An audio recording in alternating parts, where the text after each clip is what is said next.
ધોરણ 11 કોમર્સ વિષય અર્થશાસ્ત્ર પ્રકરણ 9 રાષ્ટ્રીય આવક. અગાઉના પેરેજની અંદર આપણે પ્રકરણ 8ની અંદર આર્થિક સુધારા વિશે જોઈએ. આજે આપણે જોઈએ રાષ્ટ્રીય આવક. તો રાષ્ટ્રીય આવક એ સમગ્રલક્ષી અર્થતંત્રનો એક પાયાનો ખ્યાલ છે. આખા અર્થતંત્ર મૂળભૂત ખ્યાલ હોય આવકનો એ છે રાષ્ટ્રીય આવક.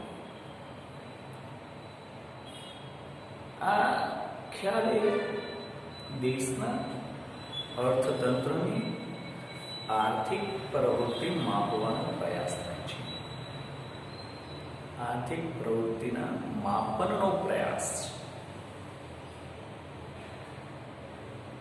આને પરથી કહી શકાય છે કે કોઈ પણ દેશની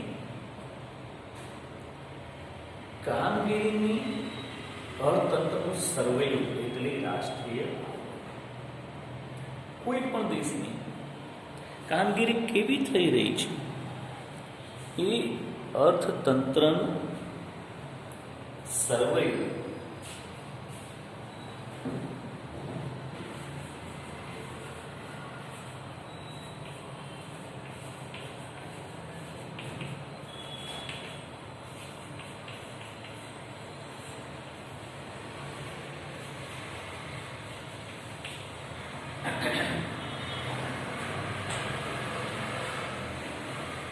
કામગીરી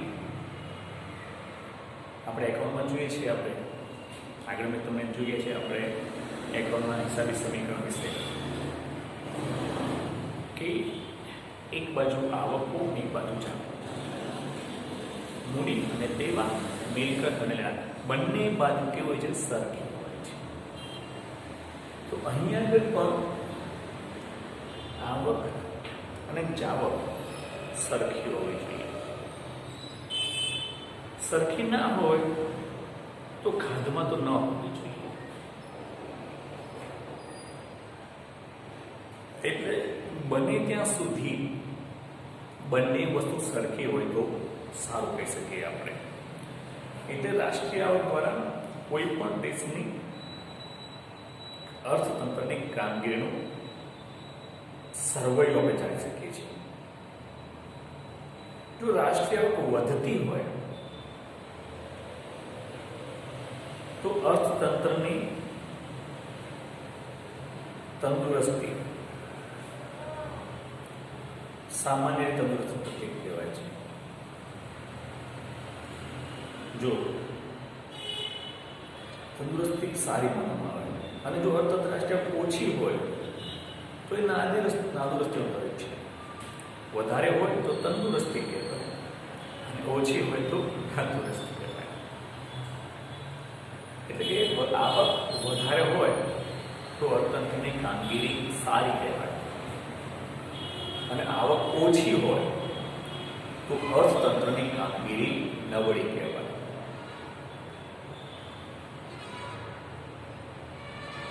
તો આનો મતલબ એ થયો કે જો આવક ધીમે ધીમે વધે તો અર્થતંત્રમાં થોડી નબળાઈ કહેવાય.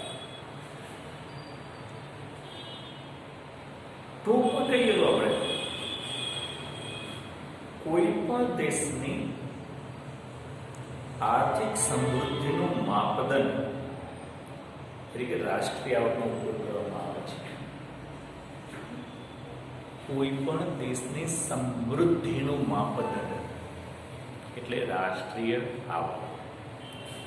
રાષ્ટ્રીય આવક ઉપરથી દેશની સમૃદ્ધિનો આપણને ખ્યાલ આવે છે.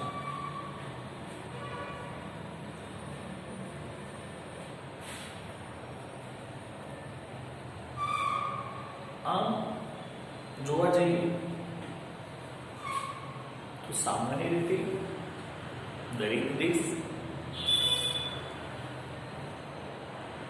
પોતાના દેશની રાષ્ટ્રીય આવકમાં વધારો કરવાનો પ્રયત્ન કરે છે. સ્વાભાવિક છે.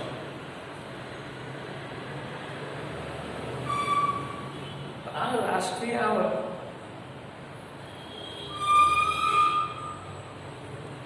એટલે શું એ કહેવું હોય આપણે તો સામાન્ય રીતે કોઈ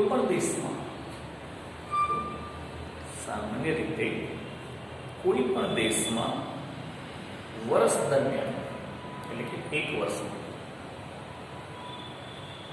પોતાની મૂડી અને શ્રમ અને કુદરતી સંપત્તિ મૂડી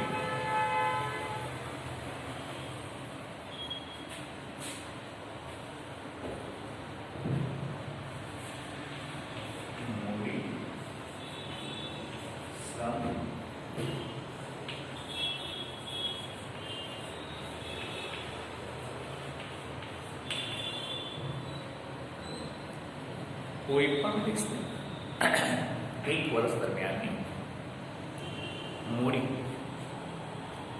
શ્રમ અને કુદરતી સંપત્તિનો ઉપયોગ કરી અંતિમ વસ્તુ અને સેવાઓનું ઉત્પાદન થાય તેના બજાર મૂલ્યને રાષ્ટ્રીય આવક કહે છે. મૂડી શ્રમ અને કુદરતી સંપત્તિ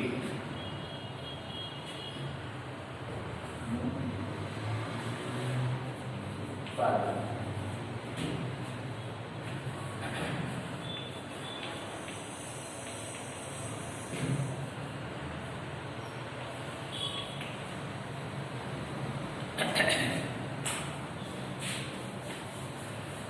ખ્યાલ આવ્યો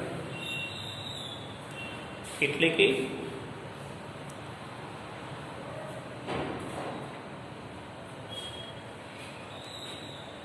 ઉત્પાદનના 4 સાધનો છે: મૂડી, શ્રમ, નિયોજન અને જમીન. તો અહીં આગળ આ સાધનો દ્વારા એક વર્ષ દરમિયાન જે ઉત્પાદન કરવામાં આવે છે, એક વર્ષ દરમિયાન જે ઉત્પાદન કરવામાં આવે છે તેનું બજાર મૂલ્ય એટલે રાષ્ટ્રીય આવક કહે છે. રાષ્ટ્રીય આવકમાં જોવા જઈએ તો આપણે જીએનપી, એનએનપી, જીડીપી, એનડીપી આના ખ્યાલો મહત્વના છે.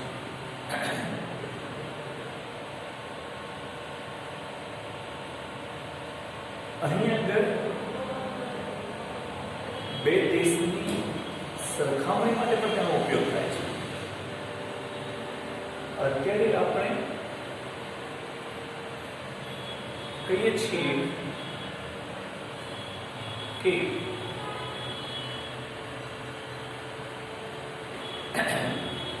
દેશની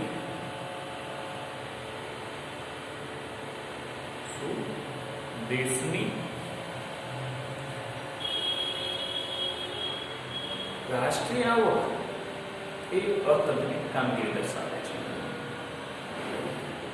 એટલા જ માટે કોઈ પણ બે દેશની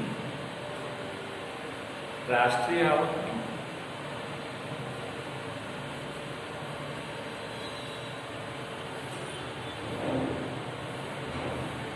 સરખામણી કરવા માટે આપણે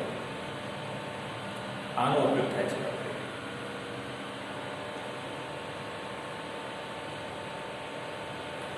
પણ રાષ્ટ્રીય આવક એ ખરેખર શું છે?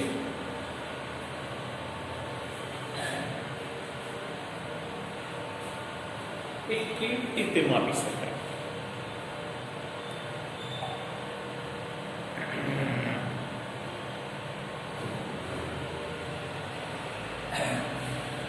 એટલે કે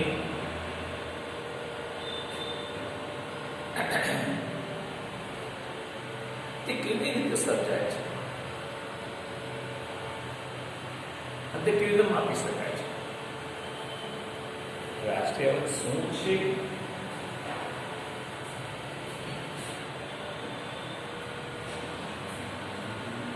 કેવી રીતે તેનું સર્જન થાય છે અને કેવી રીતે તે માપી શકાય છે. આનો અને તેને માપવાની પદ્ધતિ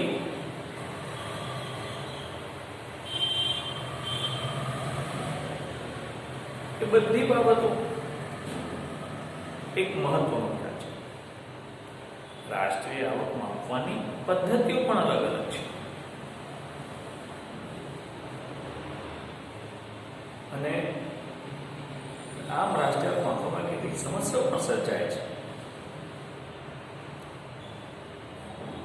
તેથી દેશની નાણાકીય આવક જાણવી જોઈએ, વાસ્તવિક આવક જાણવી જોઈએ અને આ બધી જ બાબતોનો ખ્યાલ એક મહત્વનો છે. તો રાષ્ટ્રીય આવક એટલે શું એવું કોઈ તો જેમાં કીધું પ્રમાણે કે રાષ્ટ્રીય આવક એટલે દેશમાં ખેતી, ઉદ્યોગ અને સેવા વ્યવસાયિક માળખાને આપણે 3 ભાગમાં વહેંચીએ છીએ. પ્રાથમિક ખેતી, ઉદ્યોગ અને સેવા. આ 3 ક્ષેત્રમાંથી જે કુલ ઉત્પાદન થાય છે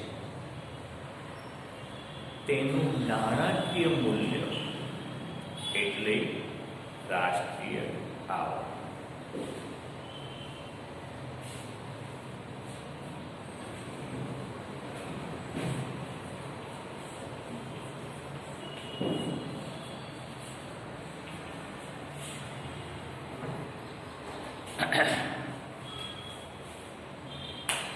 ઉત્પાદન સીધી ભાષામાં કહી શકીએ આપણે કે આ ઉત્પાદનનું દેશનું કુલ ઉત્પાદન હોય એનું નાણાકીય મૂલ્ય એટલે રાષ્ટ્રીય આવક. તો અહીં રાષ્ટ્રીય આવક માપવા માટેના અર્થશાસ્ત્રીઓને એને 3 ભાગમાં વહેંચે છે. પ્રોફેસર માર્શલ એવું કહે છે કે એક દેશ એક વર્ષ દરમિયાન મૂડી અને સંપત્તિ દ્વારા ભૌતિક અને અભૌતિક વસ્તુઓનું ચોખ્ખું ઉત્પાદન થાય છે તેને રાષ્ટ્રીય આવક કહે છે. એટલે કે પ્રોફેસર માર્શલે ઉત્પાદન ઉપર ભાર મૂક્યો છે. તેથી તેણે ઉત્પાદનલક્ષી વ્યાખ્યા કરી છે. જ્યારે ઇરવિંગ ફિશર શું કહે છે કે એક વર્ષ દરમિયાન દેશના નાગરિકો જેટલા પ્રમાણમાં વસ્તુ અને સેવાઓ પ્રત્યક્ષ વપરાશ કરી અને તેના પ્રમાણને રાષ્ટ્રીય આવક કહેવાય છે. એટલે કે દેશના નાગરિકો દ્વારા ભૌતિક અને અભૌતિક વસ્તુ અને સેવાઓનો વપરાશ એટલે કુલ વપરાશ એટલે રાષ્ટ્રીય આવક. ઇરવિંગ ફિશરના મત મુજબ જે વ્યાખ્યા છે એ વપરાશને આધારિત છે. એટલા માટે તેની વ્યાખ્યાને વપરાશલક્ષી વ્યાખ્યા તરીકે ઓળખવામાં આવે છે. જ્યારે પ્રોફેસર એસી પીગુ એ શું કહે છે પ્રોફેસર એસી પીગુ એવું કહેવા માંગે છે કે ઉત્પાદનના સાધનોની જે કંઈ ચૂકવણી કરીએ છીએ આપણે એ નાણાંમાં કરવામાં આવે છે અને એને આપણે સહેલાઈ રજૂ કરી શકીએ છીએ આપણે. એટલે તેમના મત મુજબ વિદેશી આવક સહિતની તમામ દેશની અને વિદેશની તમામ આવક નાણાં વડે માપી શકીએ છીએ આપણે. દેશમાં કુલ કેટલી આવક થઈ અને વિદેશમાં કેટલી કુલ આવક થઈ. તેથી તેને નાણાંલક્ષી વ્યાખ્યા તરીકે ઓળખવામાં આવે છે. વિદ્યાર્થીઓ યાદ રાખો, પ્રોફેસર માર્શલની વ્યાખ્યા ઉત્પાદનલક્ષી છે, જ્યારે ફિશરની વ્યાખ્યા વપરાશલક્ષી છે, જ્યારે પ્રોફેસર પીગુની વ્યાખ્યા નાણાંલક્ષી છે. આનો મતલબ એ થયો કે રાષ્ટ્રીય આવકની ગણતરી કરવી હોય તો ખરેખર તે ગણતરી કરવાની ઘણી પદ્ધતિ છે અને સાથે સાથે એ ગૂંચવડા ભરેલી છે. એટલે ખરેખર જોવા જઈએ તો કોઈ પણ દેશની આપણે સાચી રાષ્ટ્રીય આવક માપી શકતા નથી.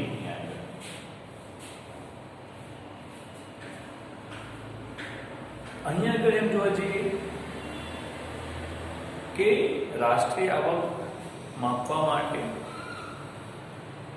ચોક્કસ વર્ષનો સમયગાળો, એક વર્ષના સમયગાળાને ધ્યાનમાં લેવું જોઈએ, તો જ આપણને ખ્યાલ આવે દેશની સાચી રાષ્ટ્રીય આવકનો. તેમજ રાષ્ટ્રીય આવકનું અંતિમ વસ્તુ અને સેવાઓને ધ્યાનમાં લેવી જોઈએ.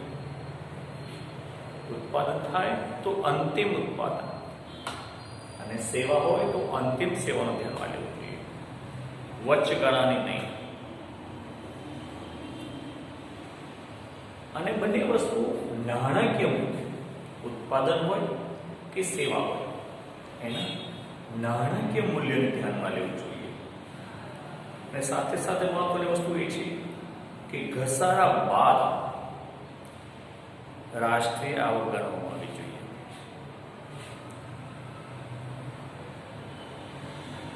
અને વસ્તુ અને સેવાનું ઉત્પાદન અથવા વપરાશ થવી જોઈએ. આનો મતલબ એ કે રાષ્ટ્રીય આવક ગણતી વખતે ઉત્પાદનના સાધનો દ્વારા જે કંઈ વસ્તુનું ઉત્પાદન થાય કે સેવાનું ઉત્પાદન થાય તેનું બજાર મૂલ્ય, નાણાકીય મૂલ્ય અને અંતિમ કુલ મૂલ્ય જે હોય એ કુલ સરવાળો, એને આપણે રાષ્ટ્રીય આવક તરીકે ઓળખી શકીએ. તો માત્ર એક વર્ષના સમયગાળા દરમિયાન થયેલા ઉત્પાદનનું કે સેવાનું નાણાકીય મૂલ્ય એટલે રાષ્ટ્રીય આવક. આ કોઈ પણ દેશના અર્થતંત્રને અને આર્થિક વૃદ્ધિ, આર્થિક વિકાસનું માપદંડ એટલે રાષ્ટ્રીય આવક. બરોબર? તો આજે વિદ્યાર્થીઓ આપણે જોઈએ છીએ આજનો તમારો હોમવર્ક છે રાષ્ટ્રીય આવકનો વ્યાખ્યા, ત્રણેય અર્થશાસ્ત્રીઓની વ્યાખ્યા તમારે લખીને તૈયાર કરવાની છે. બરોબર? આજે આટલું.